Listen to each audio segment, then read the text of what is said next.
Hi everyone, I am Dr. Jyoti, Consultant Radiation Oncologist at Renova Cancer Center, Banjara Hills, Hyderabad. ఇప్పుడు మనం రొమ్ము క్యాన్సర్ని తొలి దశలోనే గుర్తించడానికి ఎటువంటి స్క్రీనింగ్ పద్ధతులు ఉన్నాయనే దాని గురించి డిస్కస్ చేద్దాం. స్క్రీనింగ్ అంటే ఎవరిలో అయితే క్యాన్సర్ సింప్టమ్స్ ఉండవో వాళ్ళని కొన్ని టెస్టుల ద్వారా క్యాన్సర్ ఉందా లేదా అని తెలుసుకునే పద్ధతే స్క్రీనింగ్ అంటాము.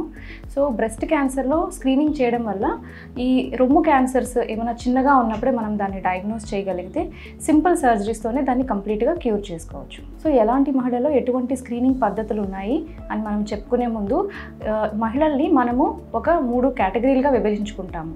కొన్ని రిస్క్ ఫ్యాక్టర్స్ని బట్టి కొంతమందిని యావరేజ్ రిస్క్ ఉమెన్ అంటాము, కొంతమందిని హై రిస్క్ ఉమెన్ అంటాము. ఎవరిలో అయితే ఆ మహిళకి రొమ్ము క్యాన్సర్ ఉన్నా ఇదివరకు, లేదా ఒవేరియన్ క్యాన్సర్ ఉన్నా, లేదా వాళ్ళ కుటుంబంలో ఎవరికైనా కూడా రొమ్ము క్యాన్సర్ కానీ, ఒవేరియన్ క్యాన్సర్ కానీ, పెరిటోనియల్ క్యాన్సర్స్ కానీ ఉన్నా, లేదు అని అంటే మహిళకి కానీ వాళ్ళ కుటుంబంలో ఎవరికైనా కూడా BRCA అనే జీన్ మ్యూటేషన్స్ ఉన్నట్లయితే, లేదు అని అంటే ఆ మహిళ తన చిన్న వయసులో అంటే 10 నుంచి 30 సంవత్సరాలు వయసు ఉన్నప్పుడు హాడ్జ్కిన్స్ లింఫోమా అనే కండిషన్స్ వల్ల ఛాతీకి రేడియేషన్ తీసుకున్నట్లయితే, లేదంటే ఆ మహిళ యొక్క రొమ్ము గట్టిగా ఉన్నట్లయితే అంటే డెన్స్ బ్రెస్ట్ అంటాము, లేదంటే ఆ మహిళలో ఇదివరకు ఎప్పుడైనా రొమ్ము నుంచి ముక్క పరీక్ష లాంటివి తీసి దానిలో మనకి ప్రీ క్యాన్సరస్ కండిషన్స్ ఏమన్నా ఐడెంటిఫై అయితే ఇలాంటి వాళ్ళ అందరినీ కూడా హై రిస్క్ ఉమెన్ అంటూ ఉంటాము.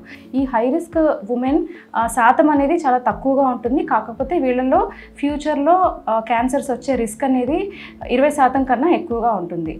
యావరేజ్ రిస్క్ ఉమెన్ అంటే ఎవరిలో అయితే ఇందాక మనం డిస్కస్ చేసుకున్న రిస్క్ ఫ్యాక్టర్స్ లేవో వాళ్ళని యావరేజ్ రిస్క్ ఉమెన్ అంటాము. ఎక్కువ మంది మహిళలు యావరేజ్ రిస్క్ ఉమెనే ఉంటారు. సో వీళ్ళలో వాళ్ళ లైఫ్ టైంలో క్యాన్సర్ వచ్చే రిస్క్ అనేది చాలా తక్కువగా ఉంటుంది. 15% కన్నా తక్కువ అని మనం చెప్పుకోవచ్చు. సో ఈ యావరేజ్ రిస్క్ ఉమెన్లో ఎటువంటి స్క్రీనింగ్ పద్ధతుల్ని వాడతాము అని అంటే మ్యామోగ్రఫీ అంటే ఇందులో 2D మ్యామోగ్రఫీ అని ఉంటుంది, 3D మ్యామోగ్రఫీ అని ఉంటుంది. రొమ్ముని 2 ఎక్స్రే ప్లేట్ల మధ్య పెట్టి చేస్తారు. ఇందులో 3D మ్యామోగ్రఫీలో ఏంటంటే 3 డైమెన్షనల్గా ఈ పరీక్ష ఎక్స్రేస్ అనేది పాస్ చేయడం వల్ల 2Dలో మనకి ఏదైనా చిన్న చిన్న కణాలు కనిపించినవి కూడా మనకి 3D డిజిటల్ మ్యామోగ్రఫీలో మనకి దాన్ని టోమోసిన్సిస్ అంటూ ఉంటాం, దాంట్లో మనకి ఐడెంటిఫై అవుతూ ఉంటుంది. సో ఈ మ్యామోగ్రఫీ అనేది as per American cancer society guidelines 45 సంవత్సరాల నుంచి స్టార్ట్ చేసుకొని ఇయర్లీ వన్స్ లేదా 2 ఇయర్స్కి ఒకసారి ఈ టెస్ట్ అనేది స్క్రీనింగ్ పద్ధతిలో మనం వాడుతూ ఉంటాము. 55 సంవత్సరాలు దాటిన వాళ్ళల్లో సంవత్సరానికి ఒకసారి కాకపోయినా 2 సంవత్సరాలకు ఒకసారి ఈ మ్యామోగ్రఫీ చేయించుకుంటే అర్లీ స్టేజ్లోనే మనం ఈ రొమ్ము క్యాన్సర్ని ఐడెంటిఫై చేసుకోవడానికి అవుతుంది. అలానే అల్ట్రాసౌండ్, MRI స్కానింగ్ అనేవి వీళ్ళల్లో యావరేజ్ రిస్క్ ఉమెన్లో స్క్రీనింగ్ పద్ధతులుగా వాడకూడదు. ఒకవేళ మ్యామోగ్రఫీలో ఏదన్నా చిన్న కణితిలాగా ఐడెంటిఫై అయ్యి దాని లక్షణాలు మనకి తెలియట్లేదు అని అనుకుంటే కనుక ఈ అల్ట్రాసౌండ్ లేదా MRI స్కానింగ్ పద్ధతుల ద్వారా అంటే డయాగ్నోస్టిక్ పద్ధతుల ద్వారా మనము డయాగ్నోస్టిక్గా వీటిని యూజ్ చేసి మనము ఫర్దర్గా అది ఏమై ఉండొచ్చు అని తెలుసుకోవడానికి మాత్రమే ఈ అల్ట్రాసౌండ్ MRIని వీళ్ళల్లో యూజ్ చేయొచ్చు. కానీ బట్ వీళ్ళల్లో యూజ్ చేసే స్క్రీనింగ్ పద్ధతి మాత్రం మ్యామోగ్రఫీ.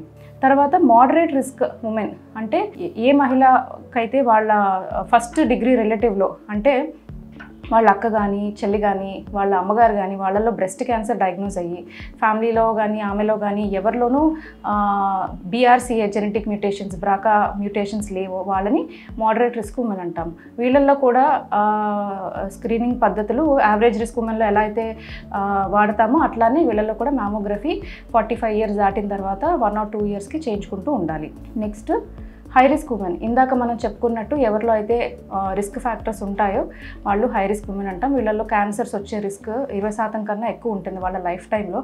కాబట్టి వీళ్ళు కొంచెం అర్లీగానే స్క్రీనింగ్ అనేది స్టార్ట్ చేసుకోవాలి.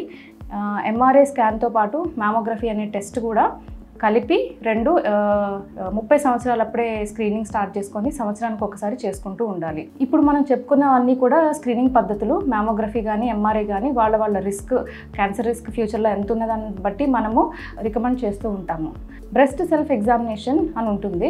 అంటే ఇది పేషెంట్ ఇంట్లోనే తన రొమ్ముని తను పరీక్ష చేసుకొని చూసే పద్ధతి. సో ఈ బ్రెస్ట్ సెల్ఫ్ ఎగ్జామినేషన్ అనేది ఆ మహిళ తన రొమ్ము ఎట్లా ఉంది అని అవగాహన పెంచుకోవడానికి వాడే పద్ధతే కానీ ఇది స్క్రీనింగ్ మొడాలిటీ లాగా యూజ్ చేయకూడదు.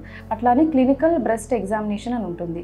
ఇది డాక్టర్ మహిళకి చేసే ఒక ఎగ్జామినేషన్ అనమాట. హాస్పిటల్కి వచ్చినప్పుడు ఏదైనా బ్రెస్ట్ సిమ్టమ్స్తో వచ్చినప్పుడు ఏమైనా గడ్డలు ఉన్నాయా లేదా అని డాక్టర్ పేషెంట్కి ఎగ్జామిన్ చేసే పద్ధతి. సో ఈ breast self examination and clinical breast examination ఈ రెండు కూడా స్క్రీనింగ్ పద్ధతుల్లాగా వాడకూడదు.